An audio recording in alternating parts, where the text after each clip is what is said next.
Welcome to Next in Tech, an S&P Global Market Intelligence podcast where the world of emerging tech lives. I'm your host, Eric Hanselman, Chief Analyst for Industry and Company Data at S&P Global Market Intelligence. And today, we're going to be talking about the ethical aspects of using AI. And with me to discuss it are returning guests, Emily Jasper, the Director of Data Insights, and Abby Simmons, Instance Response Lead for our European team, and also the Director at the Trans Tech Tent. Welcome back to you both. Thanks very much. Nice to be here again. It's been about a year and a bit since our last episode. Yeah, very happy to be back. Well, and so much to talk about. We'd actually talked about some of the general ideas about use of AI. Emily, you've been working with some interesting projects with natural language parsing, taking a look at overall corporate intent. And there was so much more to talk about in terms of leveraging AI. This was a really great use case. You were looking at corporate reporting and a lot of the ways in which we can divine intent from some of that. But there's so much more to it and a lot that the two of you have been working on in the intervening time. Why don't we dive into it? Give us a little background about your thoughts about leveraging AI and what we need to keep in mind as we start to put it to work. I think this is where Abby and I are two sides of the same coin. I am looking at data, like you said, NLP, assessing companies' intent. We published a paper earlier this year about determining whether companies were really pinkwashing or not. And AI can really help answer some of these subjective questions, but you also have to be really careful about whether your data set has bias or what type of models you might be using. Whereas I know Abby is not only thinking about all of this, but where the rubber meets the road with her community work in the Trans Tech Tent. And what do individuals in our community, how can they leverage these tools not only for maybe the day-to-day work, but again, helping to highlight what's going on in these communities? Yeah, absolutely. There's lots of everybody is trying to get into AI at different levels. We have our corporate products, and then we have the more consumer-focused markets. And a lot of the time, what we'll hear is the harms that you end up getting from those consumer markets. A lot of it comes down to perhaps trying to use models to do things that they aren't designed to do.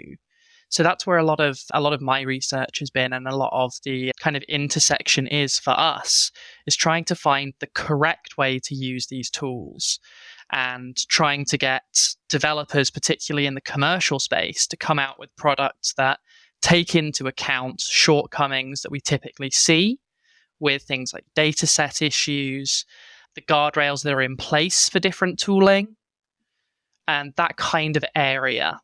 Obviously, one of the main things that we see is hallucinations in generative AI tools. But obviously, talking about that is very different to NLP, very different to dealing with large language models and statistical analysis, for example.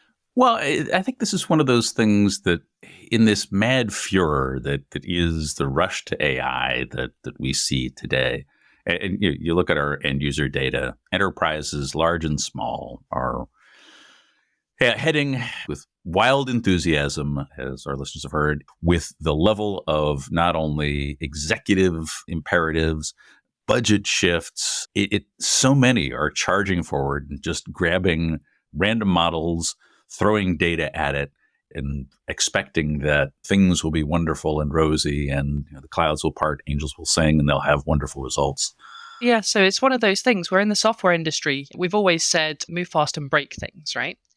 Because there's always been that issue where technology hasn't necessarily caught up to where we expect it to be. But I think that we may have slingshot ourselves past that point.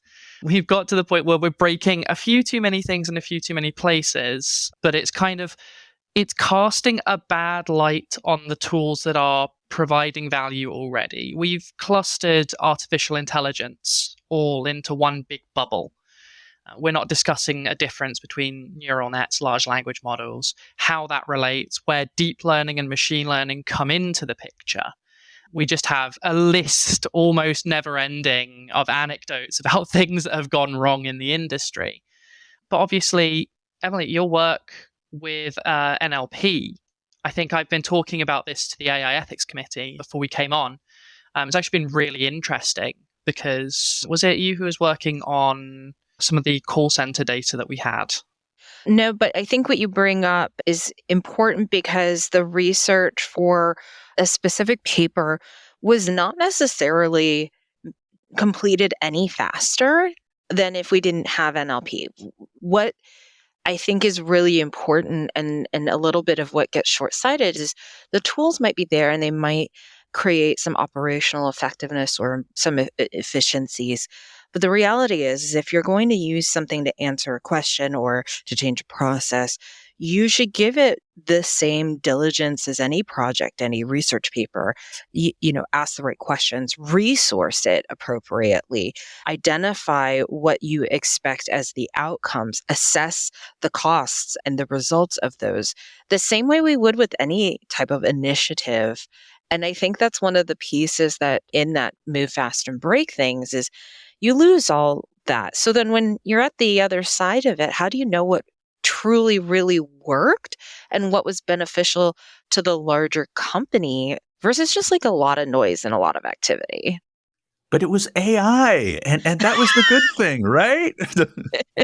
I keep referring to this as the digital watch problem, which is that it must be accurate, it must be good because it's got all those numbers on it, and it's much better than those little hand things that we had to look at. And everybody just trips over that piece, or many people trip over that piece, and without, to your point, Emily, really understanding what are the constraints, what's the applicability. Abby, as you were saying, what's the model you're using? And this idea that all we need to do is find a trillion parameter model, feed it full of data, and we'll get something meaningful, misses the point that there's so much that we're already doing in some level of analytics and analysis. Take a look at everything that's being done with machine learning approaches today. Lots of good things that get done with capabilities that are much less resource intensive, much better fit for purpose in terms of the task at hand. A large language model is not the answer for everything that's out there. Now, granted, they do some wonderfully impressive things, but it's thinking more about what that is. And I think in a lot of cases, we've got confusion in the market being driven just simply by the fact that there is the AI washing thing, as you pointed out. Everything is now AI, and that sort of expectation that it is a panacea, it will solve all the problems. Yeah, and I think this goes back to even at the base definitions of artificial intelligence here. I think perhaps that generative AI is more of a fork or a stepping stone towards what we always see in sci-fi about what true artificial intelligence is, or general artificial intelligence.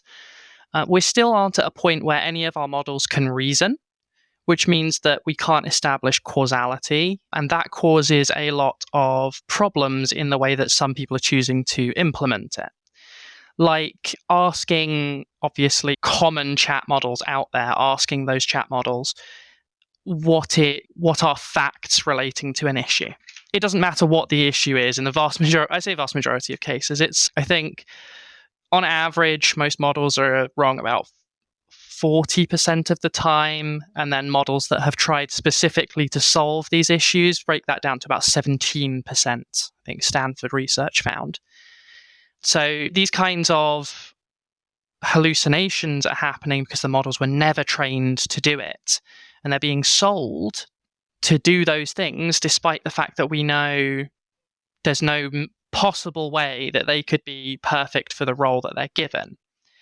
And I think maybe one of the ways that we've tried to solve this in certain senses is by taking in the right data from the right places. Instead of having a model that does everything, we have a model that we force to be context aware by feeding it specifically the data we want it to be aware of. Now, obviously, that's nowhere near as flexible as a general generative AI model here. Well, it's the ask me anything approach, right? It's like the model does everything without understanding what those constraints are. But I think you're pointing out is the really important part of this, which is identifying what are not only important models and ensuring that you're actually working with a model that you have some understanding is actually going to be able to address the particular use case you're applying it to, but then also making sure that you're managing the data that's going into it. And this is where bias really steps in. So what we have here is, I think S&P we have some NLP work going on quite all over the business at this point. But one of the things that we found is that our audio processing for, say, Southeast Asian clients is actually quite good compared to generic models, because we take data from that area to train our model. We are training, we're training models on our clients, on our customers, and on data that is useful to us. And we're not just taking in a wholesale approach. We're not importing a model that scraped the entire internet. We are curating that data. And I think that's where we start to see improvements in a use of AI over generic models that are kind of wholesale out on market at the moment. I mean, one thing that Abby and I talked a little bit about when we were getting ready to chat today was ChatGPT versus directed NLP. It's the difference between asking your toddler versus asking a PhD. And as someone who spent quite a bit of time over the holidays with my niece, I think about if you asked her for a summary of the movie Moana, right? She's going to talk about, the shiny crab and Moana, the green stone. Whereas a PhD or something a bit more directed, depending on what you were actually trying to get out of that summary, could talk about the economic impact of this community that had their land that was being affected by this curse, or what are the risks of being a Voyager people, or all of those types of things. Where is the source mythology for a cartoon? Those are all wildly different types of results, which may or may not have been your intent with the question of, give me a summary of this movie. And I think that is what is one of the other big pieces folks maybe haven't quite really grasped, which is you've got to ask the right question. AI still can't quite read your mind yet. We're not in Skynet here. So but what I've been reading. It really is one of the big issues.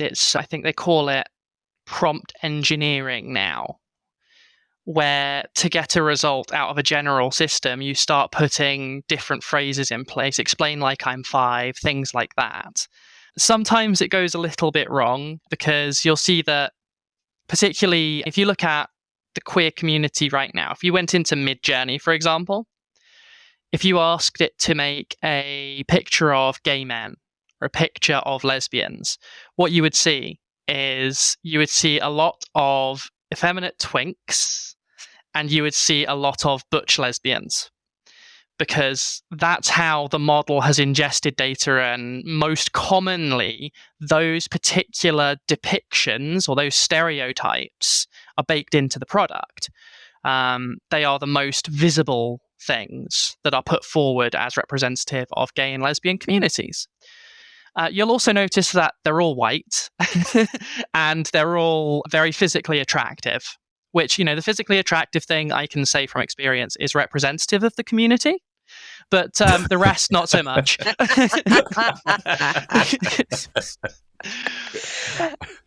I mean, but the idea around then where your source is, right? From photographs to media consumption to social media, we can't even get started on what then the memification of the queer community could then generate for some of these image models, right? There are so many ways thinking about like the jokes around iced coffee, right?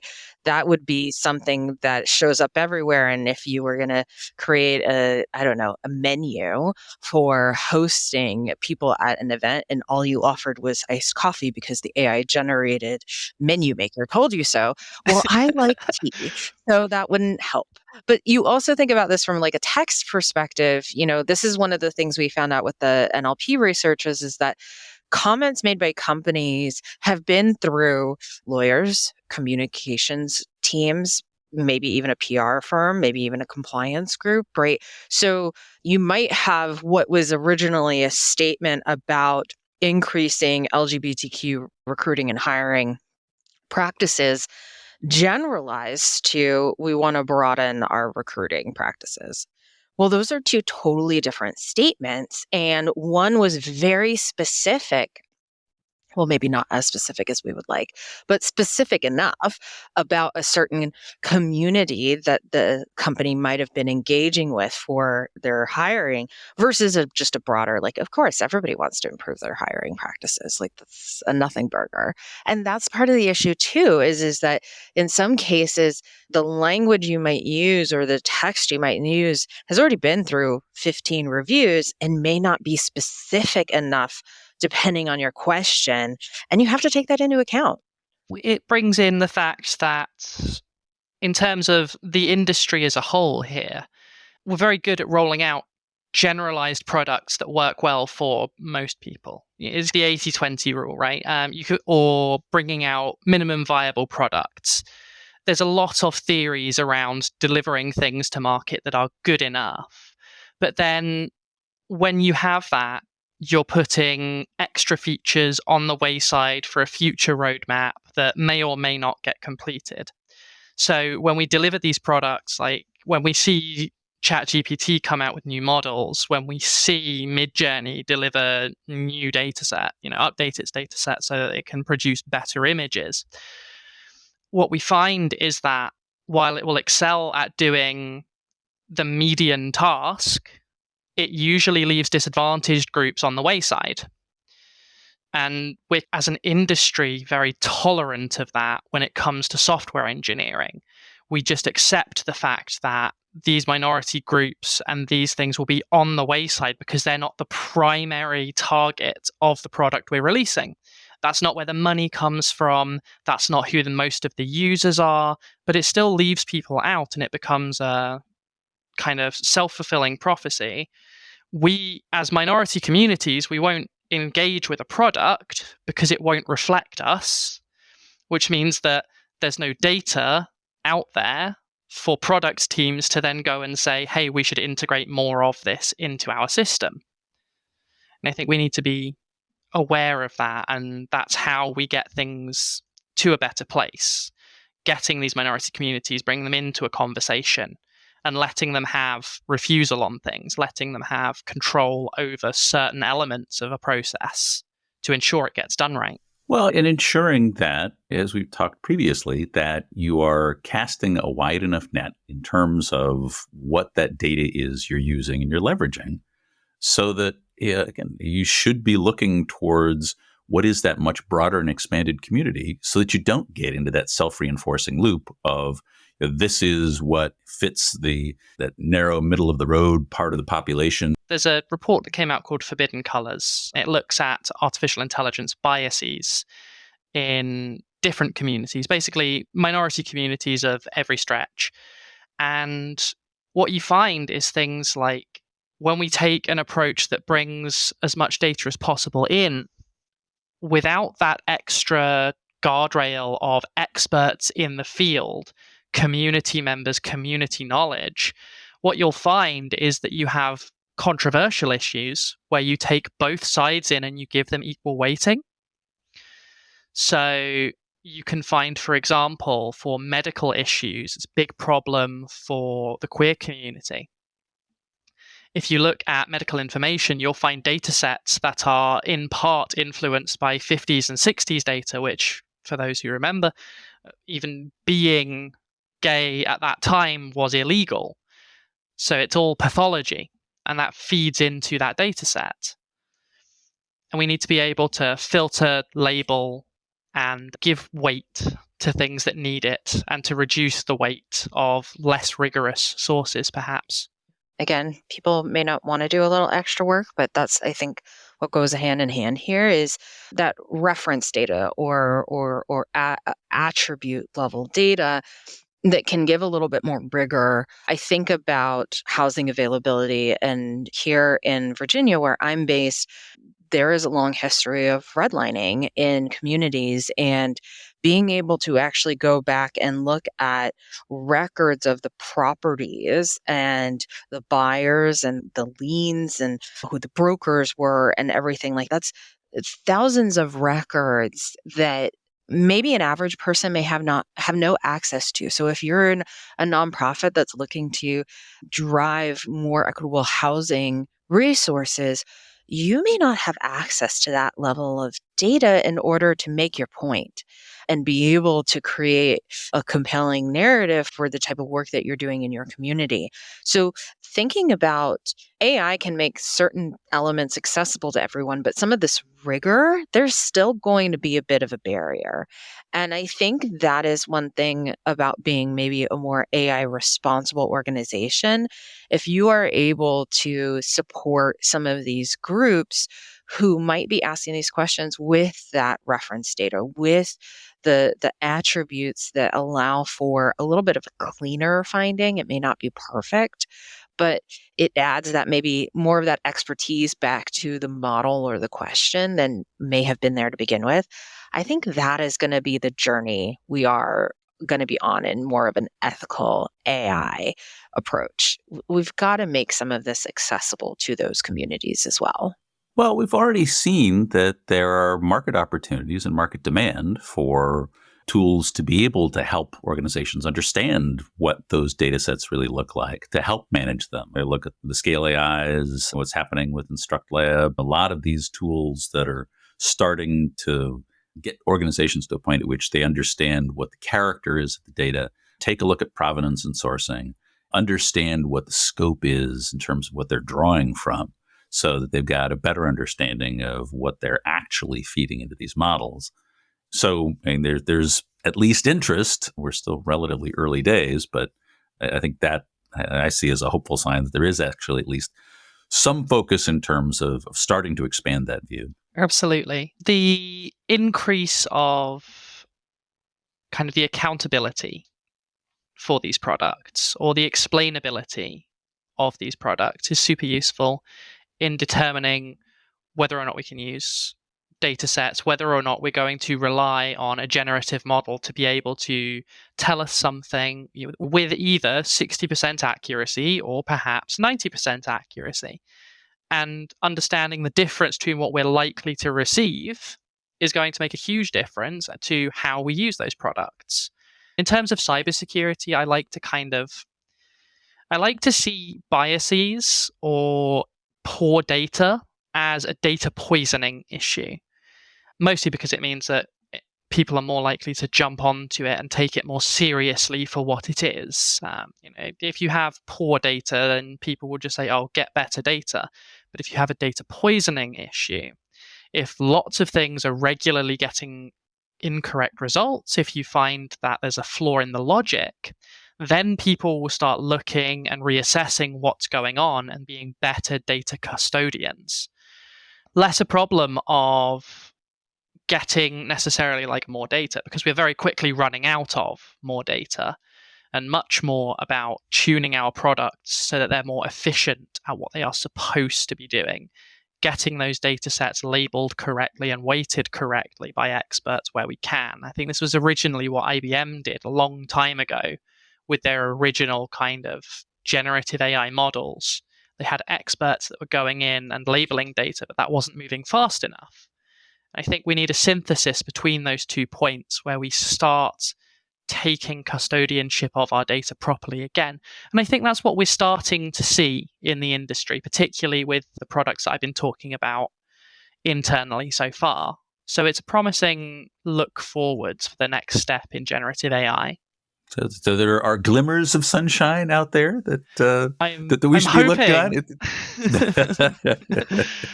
Well, as we've been discussing, it's a pretty dour day here where I am. So sunshine is certainly welcome.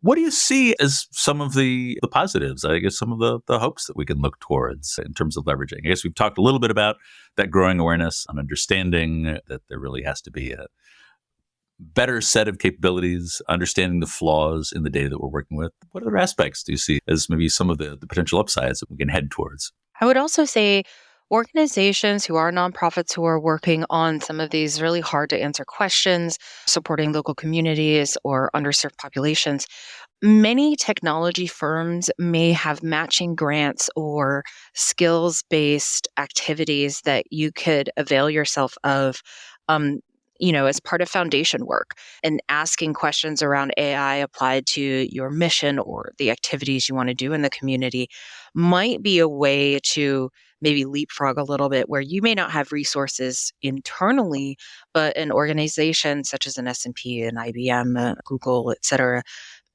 their foundation may have specific programs to support these initiatives, and they have the technology, they have the skills in-house to help answer those questions. So I think that thinking about nonprofits may always be resource constrained. We always know that. Taking a look and being creative with the grant requesting process and the kind of type of projects to engage in may completely change the way that these organizations are able to leverage AI, because they might be able to do it in partnership with a more resourced organization. And ideally, the organization learns from the initiative that you did together as well. And again, I think that just makes everyone better by being those partners.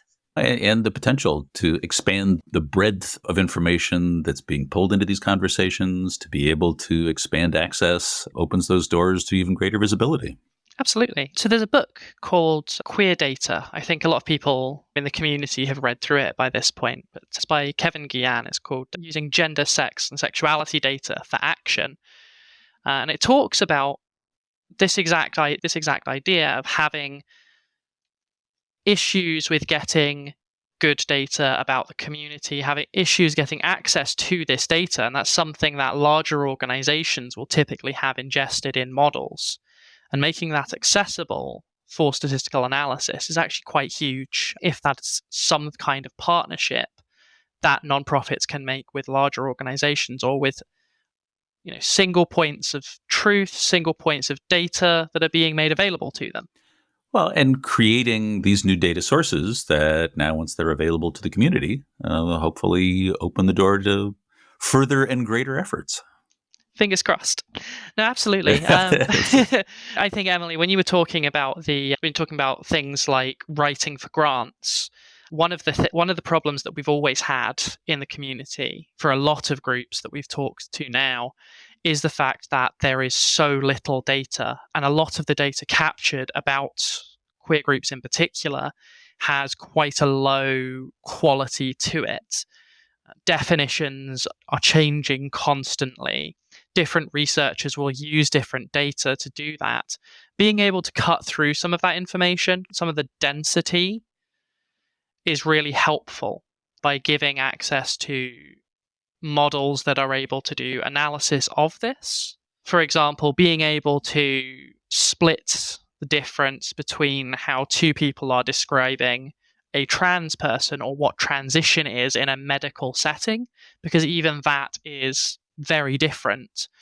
Some people will say that transition is as soon as you begin socially, and some other research will have information about transition purely from a medical perspective. And you'll need to bring all of that data in, split hairs about who counts for what statistics, which is more valuable and which can have more impact.